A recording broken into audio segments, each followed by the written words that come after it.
building castles in the sand, kissing mama's face goodnight and holding daddy's hand. Thank you, Lord. How could I ask for more? I clicked on your The Day Elvis Died song, and I love it. It's not what I expected. Every time I think of an Elvis song, I think, well, someone's going to do something, I don't know, kind of cheeky or whatever.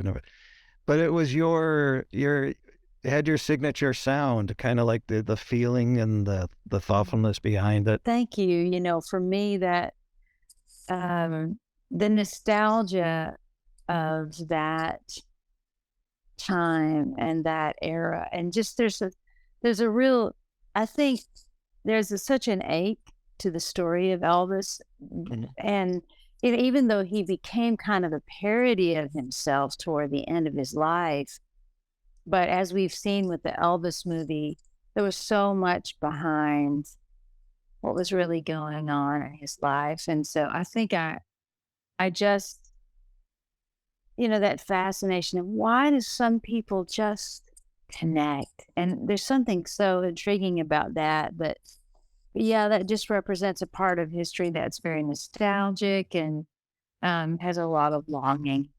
Yeah. A rebel with a gospel soul. Yeah. Rebel heart, gospel soul. Yep, that's right.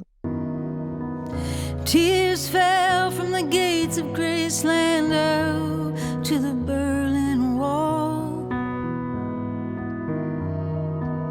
There were candlelight vigils and flowers stacked 10 feet tall. And pain and grief on every face.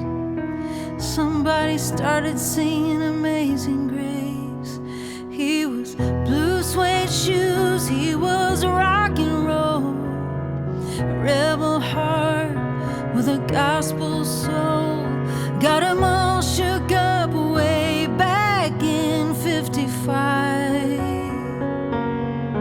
An American dream and a Memphis sun, a star that burned out way too young. And he left a mark that made the whole world cry. The day Elvis died. The Year of Jubilee. So I open the book, and the first thing you see is dedicated to Samuel Morgan, November 7th, 1966, October 31st, 1971. Those years are too close together. Yeah. And who's Samuel Morgan, and why is he up front in your book? Yeah. So here is you can see it. This is that photograph. Okay. Samuel is my brother. And then he's holding his little pet rooster, Rojo. And so Samuel was a week away from his 5th birthday when he died. And I was about 3.5 years old. And obviously because we were both young and around the same age, we played together all the time. We were playmates. But I don't have any memories of us playing together, even though there are all these photographs of us playing. But my first memory of him, and the only memory that I really have, is what is now the prologue of the novel, which is me holding up Rojo to the window of his hospital room so he could see him one last time before he died. And so that's my first memory. And I think it's just a memory that would never let me go, in my life as I grew up. And so I wrote down that memory and realized that I felt like there was a lot to process in the story of his death and how it impacted my family.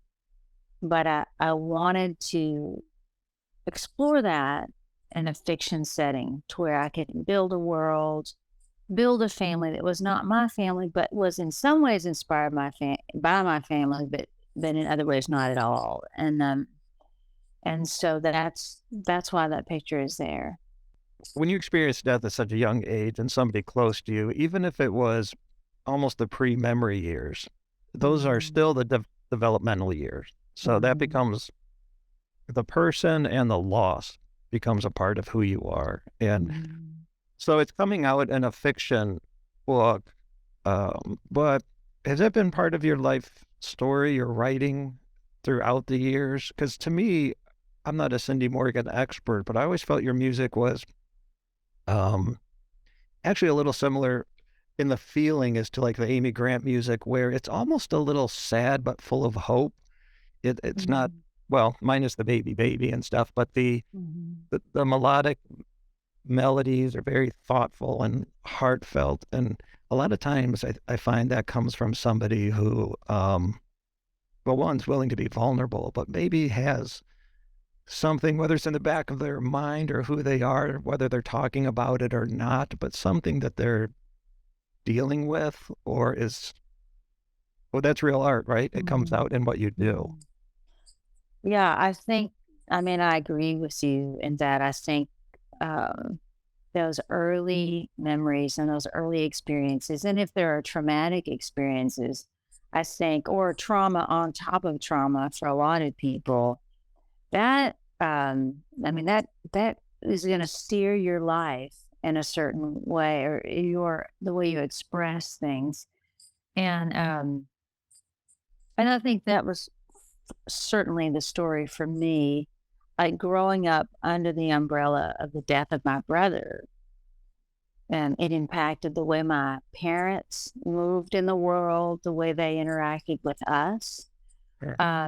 My dad became very like protective. You know, he just wanted to protect us because he was so afraid that something bad would happen again. And it is that waiting for the other shoe to drop. I think I definitely spent my whole life waiting for the other shoe to drop because I've felt that my whole life with my family. And my parents were both songwriters and both musicians. And my dad actually wrote 2 novels before he died in 1999. So that that were never published, and that I'd love to publish for him one day. But yeah, so I think for me, the combination of already having that being bent in that direction musically because my parents both were, and then the impact of the death of a child, the death of a sibling, and really what you witness your parents go through. Because even though, I mean, my oldest brother, Mike, he remembers everything because he was a teenager. But I don't, and he was 8 years older than Samuel, so he remembers it all, but I don't.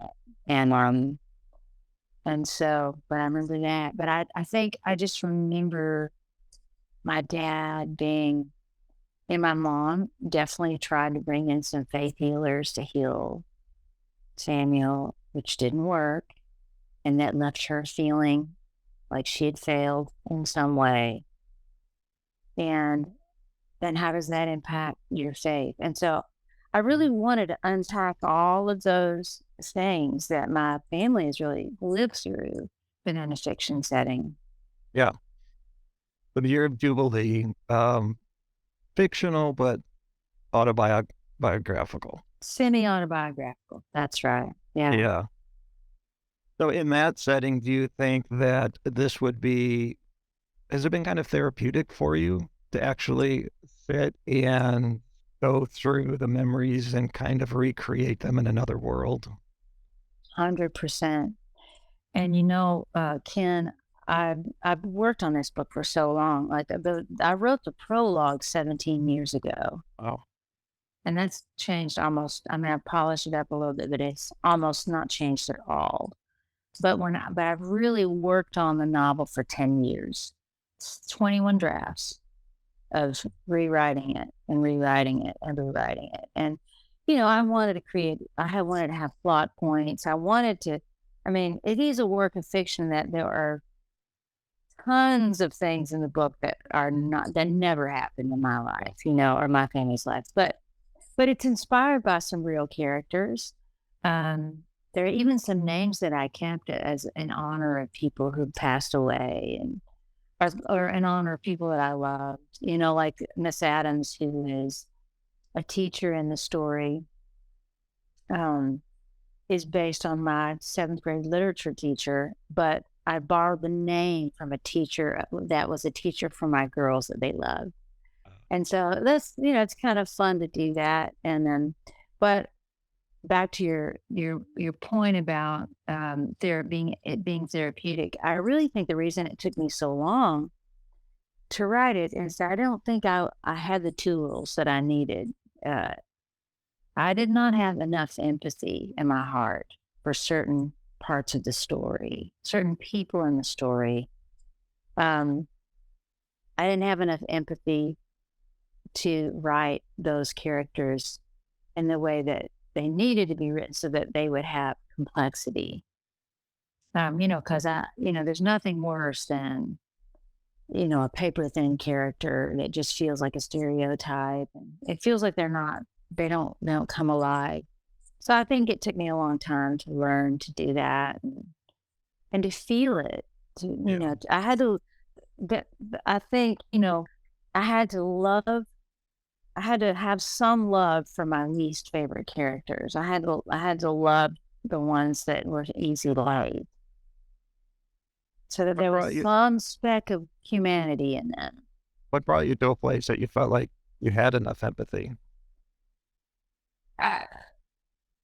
I think a lot of losses. I think I went losing my dad. He was my hero. My dad was just, he was wonderful. And John Mockingbird is definitely based on my dad. There's no question. My dad was a Volkswagen mechanic, so was John Mockingbird. But losing my dad suddenly without, any warning, and really learning how to really have more empathy for my mom, who I'd always had a tumultuous relationship with. She and I had a relationship that wasn't always easy, and my dad was easy. So when we lost Dad, I was like, I had to learn to see my mom with new eyes, and I had to have empathy for her that I maybe would never have gained if my dad had not passed away. And now I have a great relationship with my mom, and I saw her as a person. Yeah. Aside from being my mother, I saw her as a person, and I think that was an important part of the journey for me. I got divorced.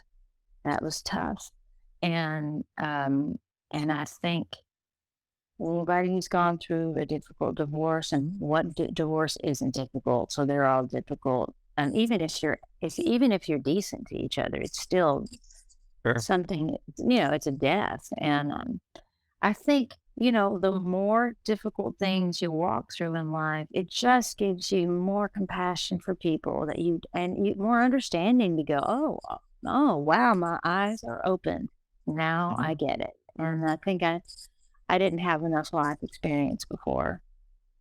Life experience adds a lot if you learn from them.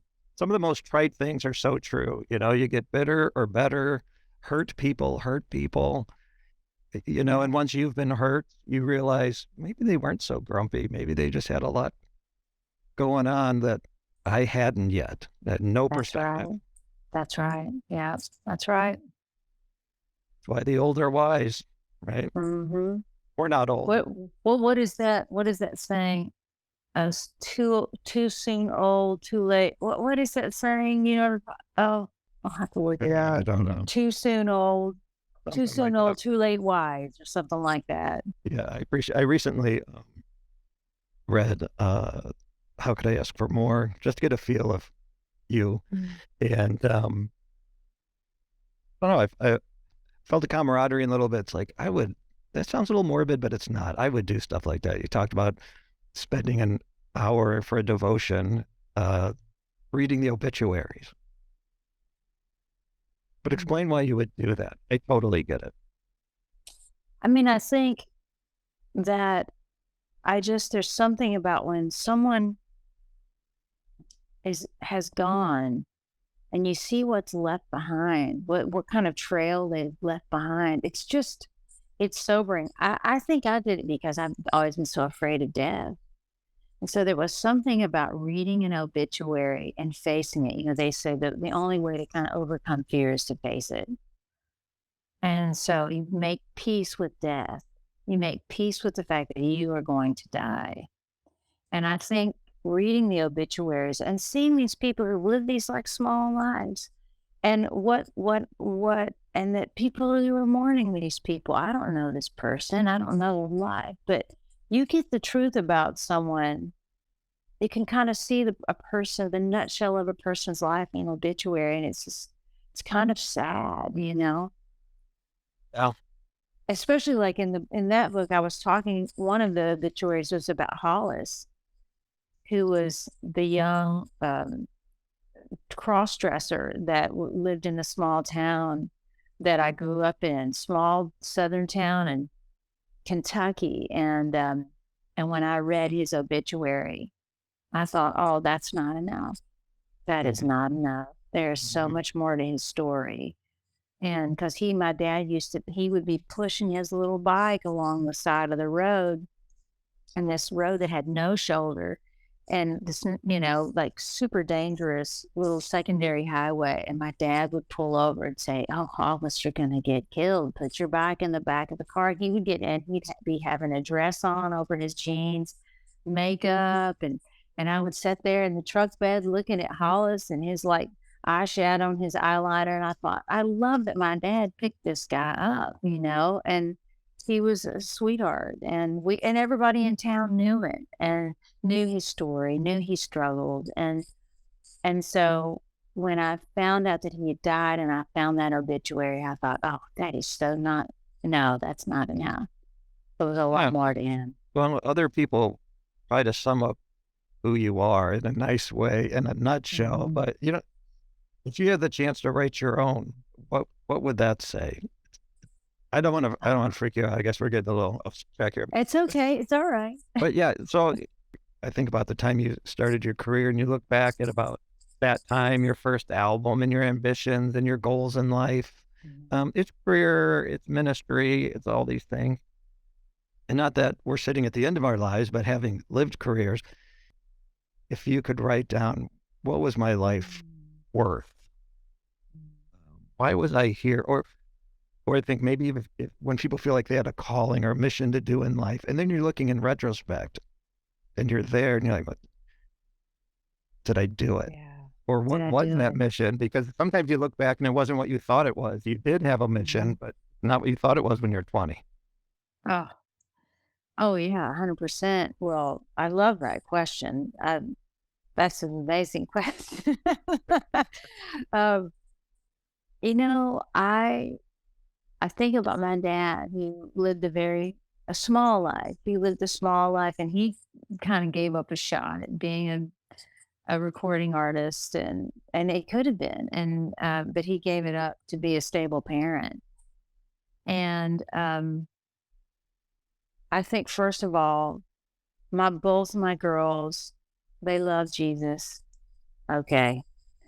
Yes, that was a big thing for me, in that if my kids love God, you know, I just want them to have a relationship with Jesus and to know him, and they do. Do you know Jesus? Do you know who Jesus is? Do you think him a liar and his story just a myth? Did he climb Golgotha? Did he bleed for you, then die? And was his life a worthy sacrifice? Have you known great sorrow, deeper than your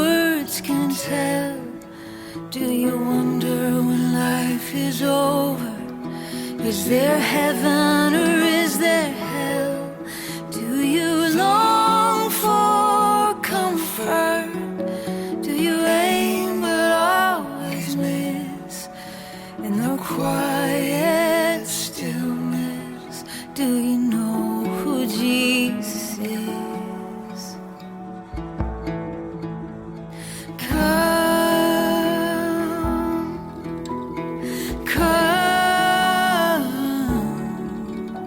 and taste the living water that he gives. Man, you know, I was watching. Have you watched The Chosen? I love it. I think it's incredible. I think the writing is incredible. My daughter, Olivia, who is a screenwriter, actually worked at the studio that does all the post-production for The Chosen. And so anyway, it's just that it's such good writing and just a beautiful thing. But I was watching in season 3 when Jesus is, I think, like 8 or 9, and he's talking to Joseph, his earthly father, and because he's passing something on to him. And he said, you know I'm not your real father, but I just want you to know that there's been real credit on I'm like stewarding your life these last few years, because he died young, right? Like as men did in those days. Sure. And I just was sitting there crying because I thought, oh my goodness, just the beauty of doing, like, there was something about that moment with him saying that to Jesus, and how when we love, just loving people well, in whatever capacity you're called to do that, that is the work of the kingdom. That is the work of the kingdom, of how we love people. And sometimes it's hard to love people. And so I hope that I'm learning to love people, because I think that's the greatest way we can serve the kingdom, is to love people, wherever they are. And yeah, I think that's what I hope. What do you hope people get when they're through reading the Year of Jubilee? Yeah. I mean, obviously, you know, the work that I feel called as a writer. I feel that God put that calling on my life. And so I take it very seriously. And I think, I hope this is connected to what I just said, but I feel like part of loving people is having compassion for people who don't look like you, don't believe what you believe, that are, I love you're becoming outlaws. It's like, like people who are like coming at life from a different perspective than you are. I hope that when people read this novel, they can see people around them with eyes that they extend compassion, and they extend empathy for other people, and less judgment, and that they can, I don't know, just make room for more people in their heart than what's in their heart right now. And I think, like, because this book is about a death, I think it's important for us to reconcile things, to make things right with people who, forgiveness doesn't have to be a two-way street. Right. Corrie ten Boom said that forgiveness is opening a cell door and realizing you were the person behind the bars. You're the person who's freed by forgiveness. So for those who aren't familiar, Old Testament reference is where Year of Jubilee comes from. Is that correct? That's right. So what did it mean scripturally, and then how does it apply to your book? Yeah, so my mom is a Messianic Jew, and so she's attended a Messianic congregation for years, and so she's always talked about the Year of Jubilee. And the town that the story occurs in is called Jubilee. It's Jubilee, Kentucky. It's a small southern town at the base of the hills of eastern Kentucky, coal mining town. And that's definitely inspired by the small coal mining towns that my parents used to drive me through when we would visit my grandparents in Kentucky, which is where my parents are both from.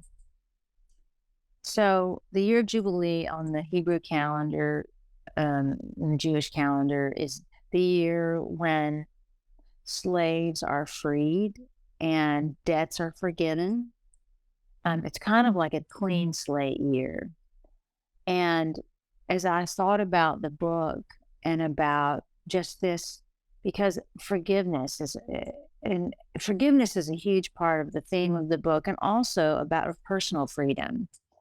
And Grace Mockingbird, who's 13, about to be 14, she is living through a family trauma, and she's trying to process that alongside of it being 1963, which is the height of the civil rights movement, and watching the possibility of integration happening in her small town, which is a big deal. And she has relationships with people in the town, that of course are the black community in Jubilee, who of course is very much fighting for integration. And you see that tension, and you see how through Grace Mockingbird's eyes, she kind of comes awake to, what this could mean for these people who she's built this relationship with. And there's an important scene toward the end of the book about like the year of Jubilee. What does that mean for the African Americans in Jubilee in 1963? That meant equal rights. For Grace, it meant something different. For me, the reader, it means something different. For the town, it meant something different. And so it seemed like that was a theme that kind of penetrated a lot of different layers. I kind of wish we all went to Messianic Jewish. Just think of the depth of understanding your average Christian would have. Yeah. If we had, that kind of kind of lacking today, but that would be wonderful. Yeah, and also just a little extra. So, Recorded Books, who's doing the audio book, has selected it for an enhanced audio book. So I've written a soundtrack, The Sounds of Jubilee, with some of my musical heroes, and we've written songs from the perspective of different characters in the book. So there's a lot of different singers, a lot of different voices on the record. And so we took pieces of music from the soundtrack, and that's all within the dialogue here and there, just kind of scattered throughout the book. And then there's 2 bonus songs at the end of the audible book, as well as a short interview with Sandra McCracken, who does a podcast called The Slow Work. So anyway, so the enhanced audio book will hopefully be a little something extra, and then the soundtrack as well. Are you able to reveal some names? Yes. Yeah. So Tom Douglas, if you know who that is, he's like, probably our finest songwriter here in Nashville. He and I wrote a song together for it, and he appears as a guest vocalist on it. And he and I wrote a song that's just, oh boy, it made me cry. So, but anyway, Tommy Sims and I wrote the spiritual for it, and he is the voice of Hezekiah, Reverend Hezekiah. Wayne Kirkpatrick, who's one of my mentors and heroes, he and I wrote a song together and do a duet. And Jonathan Kingham, who's a really great Americana artist. He's been touring with Tobelette Sprocket for years, and a really good friend of mine. He has a guest appearance on there, and a few others. Phil Madeira as well. Wow. He's a dear friend. So yeah, some of my dearest friends and musical heroes.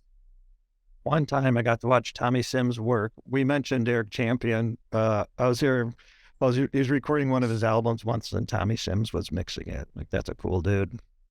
He is the coolest dude in the world. I'm so excited. You know what? I'll send you a link, an early link to the song that we did together. Oh my goodness. It makes me so happy. Makes me so happy. Once again, thank you. I'm sure the book is going to do phenomenally. You're an amazing writer, and it's got heart. You know, I'm kind of a nonfiction, for the most part, reader.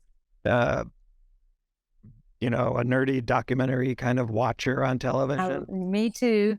But I go toward good stories that you know, have meaning behind them and are well done, whether it's on film or in fiction. So, great book. Thank you. Great. Thank you. Thank you. You too. Thank you so much, Karen. Praise him in the morning for tall and lofty trees, and praise him in the evening for children on their knees. Oh, and praise him in the noonday for gentle birds that sing. Whoa, whoa, praise him, all ye people, praise the King.